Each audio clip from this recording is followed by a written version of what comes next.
Bugs crashing your pack's party? Whether they've got paws or sneakers, your pack deserves a home that's protected from pests. That's where Wondercide comes in. Plant-powered protection made with steam-distilled natural essential oils that actually work. It kills and repels fleas, ticks, mosquitoes, and ants without questionable ingredients or overpowering smells. Safe to use around kids and pets when used as directed. Lab-proven to work fast. And proudly made in the USA. We offer sprays for pets, people, homes, and yards. Plus, spot-on treatments, collars, and even shampoos. Whatever your pack needs, we've got it covered. Founded by a pet parent looking for a better way to protect her dog Luna, Wondercide's now protected over 21 million lives and counting. You might have even seen us on Shark Tank. Go to Wondercide.com and use code WONDER20 for 20% off your first order. That's WONDER20 at Wondercide.com. Wondercide. Protect your pack with plant-powered Wondercide today. Get ready to dive into the comic book realm where heroes rise and villains take the helm. We're here to dissect the stories and the art. Our source material, we tear the panels apart. Ladies and gentlemen, welcome to another episode of the Source Material Comics Podcast.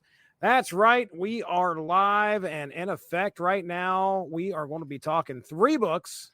That over there is Mark Radulich. Mark Radulich. Did you purposely theme these together? Yeah. All right. It's so Crow. We've done all the other Crow stuff. So I don't do this as much anymore, but I have a different job. I don't have time to sit in my office and wonder what podcasts I should be doing like I used to. I actually work now. So I'm busy. I left my office job to work from home and I've never been busier. Not what you expected. Not at all. But I'm okay with that. I don't mind being busy. But the point is I don't have a lot of time anymore to be thinking about what else can I torture Jesse with, which used to be a pastime of mine. A few months ago, I was trying to come up with different ideas for us to do for a comic podcast. And you know me, I don't want to do the standard Marvel and DC superhero bullshit as if we can help it. I don't mind the occasional all-star Superman. But for the most part, I'm really trying to stay away from that kind of stuff. Just trying to find different authors, different ideas. And we'd already done 2 Long Road to Ruins and a Damn You Hollywood on all 5 Crow movies. But we'd never talked about the comic. And I was like, well, that seems like an obvious one that we should have done at some point. Yeah. So because we do 3 books, or we do about 20 to 21 issues, speaking of someone's going to get their head kicked in tonight, I was chastised a few months ago. Chastised. Was it 5 books I made you do? And you were like, not again. It was the amount of the issues. That was the thing. It was just 4 or 5 issues per book, and it's 5 books. It's almost 30 issues. Yeah. The Darth Vader stuff, as good as it was, that was a lot of stuff to cover. And then I think we kind of took another stab at something else that was pretty long. Right. You realize that maybe it's best if we just curtail the amount of issues we have to cover. I think it was when we initially started doing 3 in a row, it was enough to give you 3 months worth of material. In my head, it's always 3 books, but I never look at how many issues per book this is. The initial source material was The Crow, and then I was like, 2 other books, please, from ChatGPT that kind of matches the tone. And it pitched me Layla Starr. I was like, all right, this is cool. This was an Eisner nominee. This was on a lot of people's best of the year comic for a while. Okay. And then the other one it pitched was Day Tripper's 12 issues. I ran that past you, and you were like, knock it the fuck off. So I pulled Day Tripper, but now I'm 4 or 5 issues short, and I happen to have The Butcher of Paris sitting on my shelf. And I'm just like, well, it doesn't quite have that gothic, fable, earthy fantasy feel of The Crow or Layla Starr. But boy, is it about death, so it counts, right, Jesse? Yeah, I say it counts. It counts. So as far as where we're going to start tonight, let's jump into Butcher of Paris, 5-issue series. This dropped right at the end of 2019. Stephanie Phillips is the author. Dean Kotz is the illustrator, and Jason Wordy was the illustrator here as well. He certainly is, Dick. Published by Dark Horse Comics. And so what we find out at the end of the first issue is that it says based on a true story. So we get 5 issues of a true story, essentially. I'm going to read you what I came up with here. It's a paragraph called The Gist. All right. I'm not going to do a large summary here on the podcast proper. I'll probably put something in post. But here's the gist of Butcher of Paris. Give it to me, baby. The Butcher of Paris is a gripping true crime comic set against the backdrop of Nazi-occupied France. telling the chilling story of Dr. Marcel Petiot, a man who posed as a savior to desperate Jews seeking escape, only to murder them and profit from their deaths. Across 5 tightly woven issues. Enough true story. That seems like the pitch of a horror movie. It's totally a thing that happened. Yep. Across 5 Dude, issues. We can't catch a break, says the Jew in the deicide shirt. We follow Detective Georges Victor Massu, his dog pursuit of Petiot through a city suffocating under occupation and chaos. As the war draws to a close, the hunt collides with the liberation of Paris, political backstabbing, and a public more eager for sensational gossip than justice. Blending wartime espionage, noir-style investigation, and the unsettling psychology of a serial killer who hides behind patriotism. The series peels back the layers of one of history's most horrifying and stranger-than-fiction criminal cases. It's a tense, atmospheric ride for fans of true crime, historical thrillers, and stories where the darkness of war hides monsters far worse than the enemy at the gates. This was a pretty breezy read. I honestly think when we compare it to the other 2 books, The Crow doesn't have a lot of text amongst its pages, but still, Butcher of Paris had quite a bit, and it was still pretty easy to get through.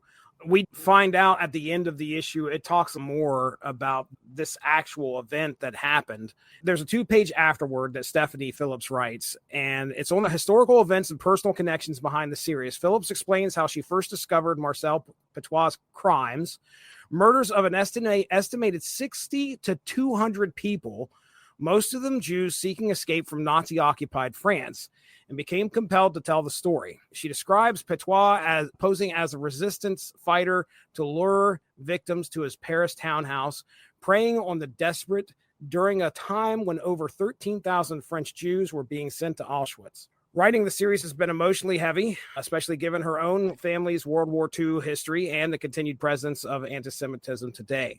Phillips recounts the unsettling atmosphere of Petiot's 1946 trial, which took place after the liberation of Paris. The audience treated it like it was entertainment, laughing even when the prosecutor implored them to value human life. She draws parallels between Petiot's actions and the modern dangers of fascist rhetoric, stressing the importance of empathy and remembering individual lives amid a massive wartime death tolls. The essay frames Petiot as more monster than man and situates the comic's larger purpose, not just to recount crimes, but to confront complicity and the perils of silence, echoing L. Wiesel's warning that neutrality aids the oppressor, never the victim. What do you think of that, Mark? Just think about the implications of what you just read. Germany is a lot of parallels to what's happening now in the sense of grooming by your government to accept things you wouldn't accept if it was coming at you head on, or if you weren't conditioned to accept certain things. I've been talking a lot about that now on TikTok, about becoming corporatocracy, the AI, robot revolution, such a radical sea change in how human beings operate on this planet, many of which will not go well for most humans. And how it's like my dad says about people voting against their best interests. We're being conditioned to accept things that we think are good that are really going to end up being bad. Think about what's happening with the Butcher of Paris as the parallel. Things are so bad for these Jews that they're so desperate, they're willing to take a chance. To the right is concentration camps and genocide. To the left, mass murder, serial killing. I sometimes wonder why there's a lot of personality disorder in the boomer Jewish population. And then I remember, oh, that's right. Everywhere they turned, people were trying to kill them for a while. Yeah, that's going to have an effect on the human psyche. A little trauma is generational. It stays in your body, and you pass it on to your kids, unfortunately. There's a biological thing going on with generational trauma. And when you ask me what I think, my first thought was, why hasn't anyone made a movie out of it? This is courtroom drama, detective story, whodunit, serial killing, social commentary, a historical piece, Schindler's List-esque commentary on the treatment of Jews or Band of Brothers. It's just like, look, this is a very horrible thing. And every once in a while, we need a reminder of we shouldn't be this horrible to each other. Right. So our friend here running commentary, my grandparents always kept their basement pantry fully stocked. Yeah, mine too. I mentioned that earlier. I don't know if you were on the show at that point, but I have Silent Generation, Greatest Generation grandparents died about 20 years ago, and they were in their 70s or 80s at the time. They lived through the Great Depression and World War II, and their basement always was like stock full of like non-perishables. canned goods. I don't know why they kept the egg cartons. I asked my grandmother, my Nana. I've talked very fondly about my Italian grandmother, who I refer to as Nana. We did this when we reviewed the movie Nanas, but being a farmer and that she's from Sicily and she was very attached to the land, even though they lived in suburban Long Island. She kept a very Italian-style garden to stay rooted to her traditional gardening farmer roots. Those are my lasting memories of her. They weren't Jews. That's my mother's side of the family, but they were definitely like, you don't know when the bottom is falling out in this world anymore, so let's just be prepared. And it's funny, I made a joke about it earlier, but I've kept that since then. I made way too much food tonight for dinner because, God forbid, either of my kids starve. They don't finish the meal I made them, but I'm always afraid I don't have. You got 2 pork chops. One won't cut it. You might starve in the nuclear winter that is Tampa. But that's what I'm thinking about when I read this book. It's very cinematic, very layered, very dense. There's a lot going on with this book that I think a variety of people could take something away from. I think this is begging to be made into a movie, and I'm really shocked it hasn't. But at Dark Horse, like, did you option this yet? Why haven't you? Yeah, I mean, it was interesting. It wasn't really a whodunit because we kind of know who done it at the beginning, but it's a matter of trying to find them. Plus, you have a detective who is not just trying to catch the serial killer, but he's also fighting against the Gestapo, who is giving him a hard time. You pronounce it Gestapo? Did you pronounce it Gestapo? Gestapo is what I meant. That's Pinocchio's dad. That's Geppetto. Geppetto's. Gestapo's, Geppetto's, whatever. I used to get cannolis in Brooklyn from Gestapo's. The Gestapo. I would get a slice for $1. A slice of pizza from Gestapo's, and you get yourself a nice Italian. I wonder how well that shop did. Gestapo's. Hey, Gestapo! Hey, shut the fuck up. I'm making pizza over here. Hey, I'm on marinara, huh? Marinara sauce, huh? Little provolone. You look at it. He's looking a little skinny. Get him a slice. Gestapo's. Bayside, Brooklyn. What was the name of the pizza shop that Spike Lee went and visited? What was the name of that one? I don't know, but he needed to put some black faces on the wall right quick. But there's a riot breaking out. Why isn't there any on there? I wondered. So yeah, I mean, he's got to fight against number one, the Germans who are there, and then there's a lot of it goes really quick in my opinion. Mm-hmm. I mean, we only got 5 issues here, but at one point, another German official shows up and is like, okay, I'm here to destroy the town. The next issue, destroy Paris. And the next issue, I mean, we get some fighting, but that's about it. Then Paris is liberated. Right. Could you imagine if you're a Gentile Frenchman and you're just like, just take the Jews already. Stop burning Paris. Yeah, what's going on here? About it, but it's horrible, actually. It is extremely. But yeah, I mean, he goes afoul of that one. I wish I could remember his name. It's like Yodcom officer. They get Massu and Yodcom get into it in the beginning, and then. So you're struggling with the French to English stuff. Can I tell you how that annoyed me in this book? Oh, they would speak like broken French, and you know that because they're in France, they're just speaking French. So it's just like, Jesse, mon ami. No. Pick fucking one. But one of them, one or the other. Yeah, it's all French or none of it's French, but don't be like, mon ami, I would like to read you a comic book. No. That annoys the piss out of me. But yeah, it was interesting to watch Massu try to find this guy, all the stuff that he had to run into in regards to. And then he had the German officer falsely accuse him of being one who gave the Nazis information, which he wasn't. And that cost him his job. And of course, Yodcom wasn't going anywhere. He ends up getting killed. All right. I do. Where they're questioning the murderer. Could you not see that being played by Jack Nicholson, a la his character from A Few Good Men? A Few Good Men, 100%. I put the book back on my shelf, but I would love to just read that in Jack Nicholson's fucking voice. Oh, yeah. It's pretty gruesome. I feel like this thing was only 5 issues, and I feel like it could have really fleshed this whole thing out a little bit more. This is absolutely a Netflix series in the making. Yeah. But aside from that, I don't have a whole... This wasn't something that... Of the 3 books that we're going to be talking about tonight, this wasn't something that made me go, holy crap, there's a lot to talk about here. This is a true story. It's horrible. I mean, it is really somebody preying on the fact that people want to get away from the horrific things that the Germans are doing. And this guy is just killing people left and right. Do you think this is an odd choice to do as a comic book? I feel like Stephanie had something that she wanted to say. Clearly, that she saw this and was like, this is a story that needs to be told. So is it an odd choice? I don't think so. Like Dark Horse, her taking it to Dark Horse and saying, I want to do this. What has she got to lose? This, again, is one of my favorite reasons. I mean, Wrestleopolis, or whatever the name of the book was. WrestleTopia, where he couldn't get a script made. Yeah. So he made a comic book and hoping someone would option it. That would make way more sense to me as to what they're doing here. I bet you there's got to be some kind of show that did a 45-minute documentary or whatever. You know, the wife watches all the crime shows where it's specializes on some killer. This thing has to be somewhere. Let's ask Ask away. Anyone ever done a documentary or show or movie on Marcel? the Butcher of Paris? Yeah, I'm going to look here to Marcel Petiot. GPT 5.0 is searching the web. Oh, look out. Here's what is out there on films and documentaries on the Butcher of Paris, Marcel Petiot. A chilling documentary narrated through historical reenactment. It's on YouTube. There's a Real Stories documentary on YouTube spotlighting how Dr. Marcel Petiot exploited the chaos of Nazi-occupied Paris to prey on the desperate. The Murder Network. Oh yeah, I'm subscribing. The Murder Network, a serial killer in Nazi Paris, 2022. A focused documentary, 70 minutes exploring Petiot's deceptive scheme under the guise of resistance, available on platforms like Apple TV, Pluto, Prime, and Tubi. Dr.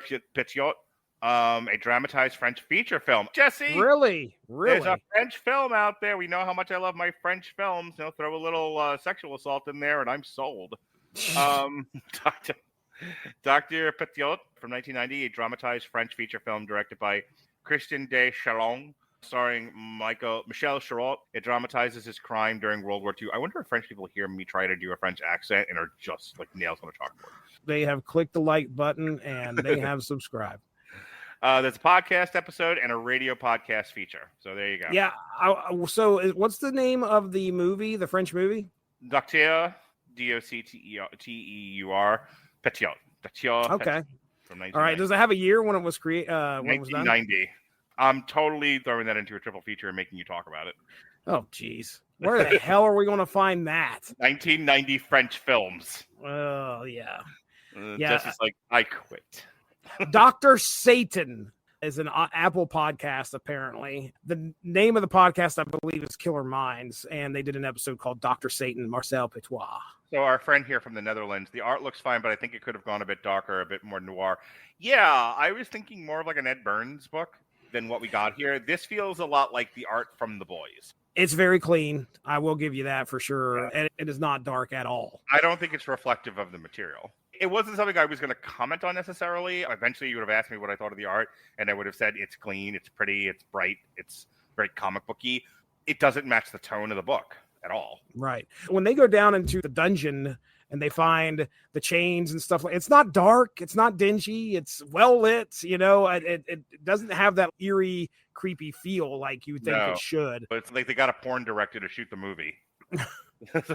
There's no aesthetic here at all. They shoot porn. I just need to make sure it's well lit. All right. Well, there it is. That's our discussion on Butcher of Paris. Did you have anything else? We know the conversation is over when I compare something to porn. That is the rules. There you go. Thanks for joining us. All of this would not be possible without W2Mnet.com, so make sure to seek them out for more podcasts. If you enjoyed what you heard today, please feel free to share, and we look forward to entertaining you again soon. Bugs crashing your pack's party? Whether they've got paws or sneakers, your pack deserves a home that's protected from pests. That's where Wondercide comes in. Plant-powered protection made with steam-distilled natural essential oils that actually work. It kills and repels fleas, ticks, mosquitoes, and ants without questionable ingredients or overpowering smells. Safe to use around kids and pets when used as directed. Lab-proven to work fast. And proudly made in the USA. We offer sprays for pets, people, homes, and yards. Plus, spot-on treatments, collars, and even shampoos. Whatever your pack needs, we've got it covered. Founded by a pet parent looking for a better way to protect her dog Luna, Wondercide's now protected over 21 million lives and counting. You might have even seen us on Shark Tank. Go to Wondercide.com and use code WONDER20 for 20% off your first order. That's WONDER20 at Wondercide.com. Wondercide, Protect your pack with plant-powered Wondercide today.